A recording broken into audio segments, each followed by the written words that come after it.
Welcome to Sasi media. இந்த வீடியோவில் என்ன பேச போகிறோம் அப்படின்னு பார்த்தீங்கன்னா, கமருதீனுடைய அந்த ஃபேன்ஸ் மீட்டில் என்னென்ன நடந்தது அப்படிங்கிறது, அதுக்கப்புறம் வீட்டுக்குள்ளே இன்றைக்கி யார் யார் போயிருக்கா, அவங்களால ஒரு சில பிரச்சனைகள் வீட்டுக்குள்ளே வரத்துக்கு வாய்ப்பு இருக்கா, அதை பற்றி பேச போகிறோம். ஸோ இன்றைக்கி என்னென்ன டாஸ்க்கு, இந்த மாதிரியான நிறைய விஷயங்களை பேசிடலாம். ஃபஸ்ட்டு எடுத்தோடனே கமருதீனுடைய ஃபேன்ஸ் மீட், அவர் அந்த ஃபேன்ஸ் மீட் நடந்த இடமே அவர் இருக்கிற பகுதிக்கு பக்கத்துலேயே தான் வச்சுருக்காங்க. வீட்டுக்கு பக்கத்துலேயே தான் அது நடந்திருக்கு. அந்த இடமும் கொஞ்சம் ஒரு சின்னமான ஒரு இடம், எப்போதுமே ரஷ்ஷாக இருக்கும். அங்கே மக்கள் கூட்டம் கொஞ்சம் அதிகமாகவே இருந்தது அப்படிங்கிற செய்தி தான்.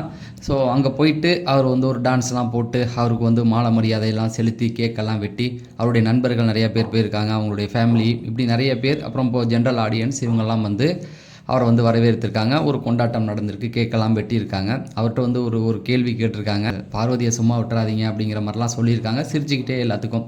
அப்புறம் சாண்ட்ரா வெளில போயிட்டாங்களாம், ஏன்னா அதுக்கு ஒரு ஸ்மைல், இப்படி எல்லாத்தையுமே கடந்து போயிட்டார். ஒரு ஸ்மார்ட்டான மூவ் தான். அவங்க டீம் அதை கரெக்டாக முடிவு பண்ணியிருக்காங்க. ஏன்னா ஒரு இன்டர்வியூ கொடுத்தா அந்த இன்டர்வியூவில் கேவலமாக நிறைய கேள்விகள் கேட்டுருவாங்க, அதால் அவரால் பதில் சொல்ல முடியாது, கழுவி ஊற்றிடுவாங்க. அதுக்கப்புறமேட்டுக்கு வேறு எங்கேயும் போகிறத விட மக்கள்கிட்ட டைரெக்டாக போயிட்டா மக்கள் அது ஒரு மக்கள் மத்தியில் ஒரு பரவலாக பேசப்படுற ஒரு விஷயமாகவும், யாரையும் குறை சொல்லணுன்ற அவசியமும் கிடையாது. நான் போனால் கொண்டாடினேன். இப்போ பிபி இதுக்கு கூட ஃபைனலுக்கு வராரு அப்படிங்கிறது கன்ஃபார்ம் செய்யப்பட்டிருக்கு. அவர் வராரு, அது ஏற்கனவே ஒரு வீடியோவில் சொல்லியிருக்கேன். ஸோ இதனால் மக்கள்கிட்ட போயிட்டோம்னா எந்த ஒரு பிரச்சனையும் இருக்காது அப்படிங்கிறதுனால டைரெக்டாக மக்களை சந்திச்சிட்டாரு அப்படிங்கிறது தான். ஏன்னா இந்த ரெட் கார்டு விஷயத்தை நிறைய பேர் என்னென்னா இன்டர்வியூ கொடுக்காமே இருந்தாங்க. 7வது சீசனில் இந்த மாதிரி பிரதீப்புக்கு நடந்த விஷயத்தில் புறக்கணித்து ஓடிக்கிட்டு தான் இருந்தாங்க, ஏன்னா நிறையா கேள்வி கேட்பாங்கன்னு.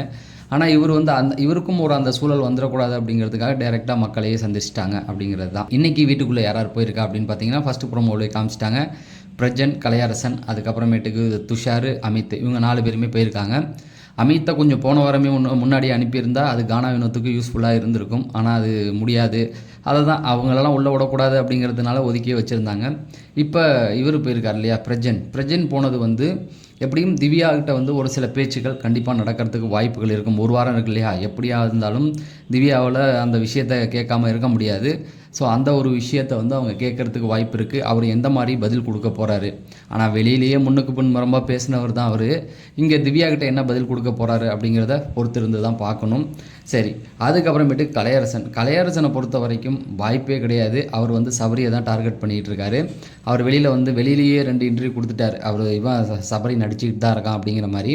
ஸோ இவர் சபரியை ட்ரிகர் பண்ணுறதுக்கு, கலையரசன் சபரியை ட்ரிகர் பண்ணுறதுக்கு வாய்ப்பு இருக்குது, அவ்வளோதான். அதுக்கப்புறமேட்டுக்கு துஷாரை பொறுத்த வரைக்கும், துஷார் அரோராவை தான் தெரியுமே, இந்த உலகத்தை மறந்து அடுத்த வேறு ஒரு உலகத்துக்கு அவங்க 2 பேரும் போயிடுவாங்க.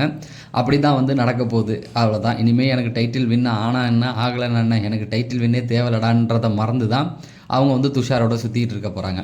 சரி, இதில் காலையில் நடந்த அந்த டாஸ்க்கு, அந்த 4 பேருமே ஒவ்வொருத்தவங்களுக்கும் ஒரு டாஸ்க்கு அப்படிங்கிற மாதிரி சொல்கிறாங்க. ஆனால் அவங்களுக்கு ஏற்ற மாதிரியே ஒரு கேள்வி வருது பாருங்கள். அது ஒரு பாக்ஸில் போட்டு தான் எடுக்கிறாங்க, செலக்ட் பண்ணி தான் எடுக்கிறாங்க. அப்படி இருந்து அவங்களுக்கு வர மாதிரியே ஒரு கேள்வி வருது. அப்போ எல்லாத்தையும் காமனாக எழுதி போட்டிருக்காங்க போல். ஃபஸ்ட்டு எடுத்தோடனே விக்ரம், அவர் கனியோடைய அந்த மீன் குழம்பு, அவர் கனியை விட மாட்டார் போல், அந்த கனி சிஸ்டரை விட மாட்டார் போல், அதுதான் அவங்கள பற்றி சொல்லிகிட்டு இருக்காரு. ஸோ நாளைக்கு வருவாங்கன்னு நினைக்கிறேன் அவங்க. அதுக்கப்புறமேட்டுக்கு சபரியும் கனியை பற்றி தான் பேசிக்கிட்டு இருக்காரு. அங்கே இவங்களுக்கு தான் ஹைலைட்டாக இருந்தது. அவங்க வீட்டில் அவங்களுடைய மைனஸ் என்னவா இருந்தது அப்படின்னும் போது துஷாருக்கு ஒரு க்ளோஸ்அப் வைக்கிறாங்க. அவங்க அப்படியே சிரிக்கிற மாதிரி இருக்காங்க. அதுதான் உண்மையான மைனஸ், அதையும் அவங்க சொல்லிடுறாங்க. அதுக்கப்புறமேட்டுக்கு திவ்யா நான் நிறைய இடத்துல நின்றுருக்கேன், பேசியிருக்கேன், எல்லாமே கரெக்டு தாம்மா, தைரியமாக நின்றுருக்கேன், ஆனால் கொஞ்சம் அதிகமாக பேசுவேன் அப்படிங்கிறது தான். ஸோ இந்த ஒரு டாஸ்க்கு இதோட இங்கே முடியுது. அடுத்தது நம்ம எல்லாருமே எதிர்பார்த்த இந்த கடைசி வாரம் வந்துருச்சு. மக்களே ஓட்டுகள் அஃபிஷியல் இன்னும் ஓப்பன் ஆகலை. அன்அஃபிஷியல் எப்போ ஓப்பன் பண்ண போகிறாங்கன்னு தெரியல. ஸோ என்னை பொறுத்த வரைக்கும் நிறைய விதமான ரூமர்ஸ் போயிட்டுருக்கு. நிறைய பேர் நிறைய விதங்கள் சொல்லிகிட்டு இருக்காங்க.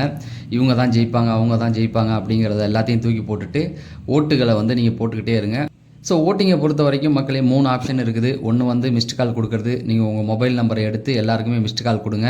அடுத்தது பார்த்திங்க அப்படின்னா ஹாட்ஸ்டாரில் ஓட்டு போடுறது. அது எல்லோரும் போட முடியாது அப்படிங்கிறது, ஏன்னா எல்லாருமே ஹாட்ஸ்டார் பணம் கட்டி வச்சுருக்க மாட்டாங்க.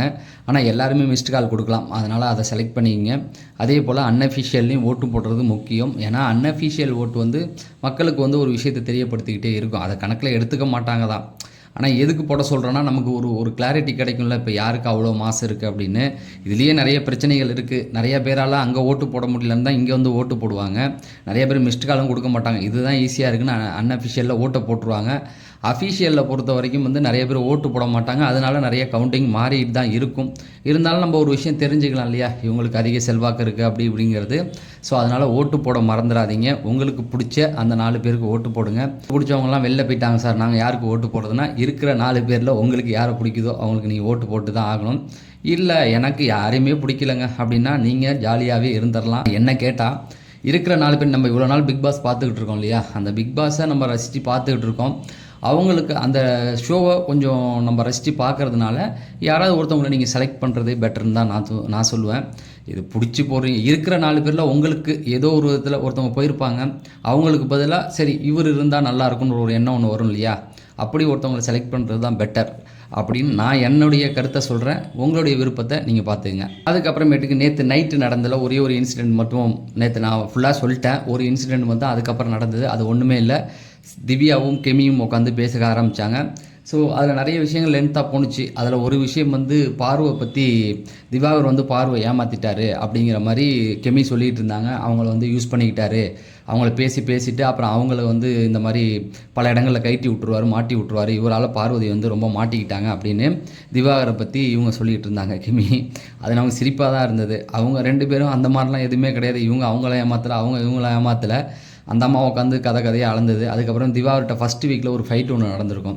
அப்போ திவாகர் பேச வரும்போது கீழே உட்காந்துருப்பார். இவங்க நின்றுக்கிட்டு பேசுவாங்க, என்ன என் இடுப்பை பார்க்குறியான்னு சொல்லி கெமி வந்து திவாகர்கிட்ட கேட்டிருப்பாங்க.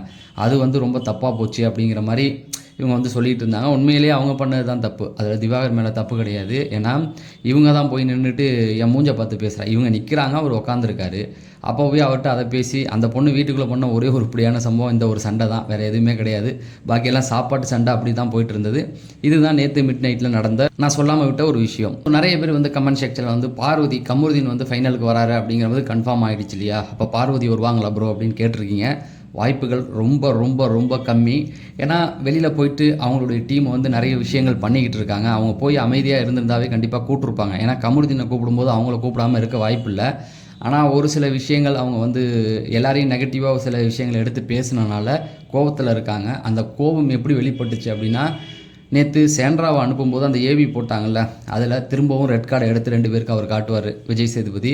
இதுலேருந்தே ஒரு விஷயம் நல்லா புரியுது இல்லையா, அவங்க மேலே இருந்த அந்த திரும்ப அந்த ரெட் கார்டை எடுத்துகிட்டு வரணுன்ற அவசியமே இல்லை.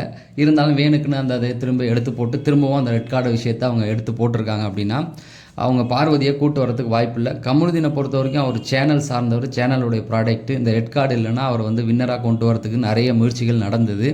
அந்த ரெட் கார்டு அப்படிங்கிறதுனால அவரை விட்டுடக்கூடாது, அவர் வந்து கூப்பிட்டுட்டு திரும்ப சீரியல் வாய்ப்பெல்லாம் கொடுக்கணும் அப்படிங்கிறதுக்கு தான் அவருக்கு வந்து திரும்ப கூப்பிட்றாங்க. பார்வதிக்கு அப்படி கிடையாது. பேர் வந்து சேனல் தரப்பு வெளியில் எப்படி போனாலும் அது சரி, அது அவங்க ஃபாலோவர்ஸ் ஆச்சு அவங்களாச்சு, அது எப்படி வேணால் எடுத்துக்கலாம். சேனல் தரப்பில் வந்து அவங்க வந்து கோவத்தில் தான் இருக்காங்க. அதனால் பார்வதியை வந்து எல்லாமே எடுத்துட்டாங்க, அவங்களுடைய இமேஜ் எடுத்துட்டாங்க. இந்த பிபி சார்ந்த ஏன் சொல்ல முடியாது, சேனல் சார்ந்த எந்த விஷயத்துக்குமே வரமாட்டாங்க அப்படிங்கிறது தான். விஜய் டிவி சார்ந்த எந்த ஒரு ஈவெண்ட்டு, எந்த ஒரு ப்ரோக்ராமு எதுக்குமே வந்து பார்வதி கிடையாது அப்படிங்கிறது தான். மற்ற கமருதீனுக்கு எல்லாம் உண்டு அப்படிங்கிறதான் சொல்ல வராங்க. இந்த சேனல் இல்லைன்னா அடுத்த சேனலில் அவங்களுக்கு வாய்ப்பு கொடுக்க போகுது. எதுவுமே சர்வைவல் ஒரு கேம் ஒன்று போச்சு இல்லையா, அதுலேருந்து தானே இங்கே வந்தாங்க. அதனால் இது இல்லைன்னா அடுத்த சேனலுக்கு அவங்க போய்க்குவாங்க அப்படிங்கிறது தான். இதுதான் இன்றைக்கான அப்டேட். நம்ம மதிய வீடியோவில் சந்திப்போம். நன்றி, வணக்கம்.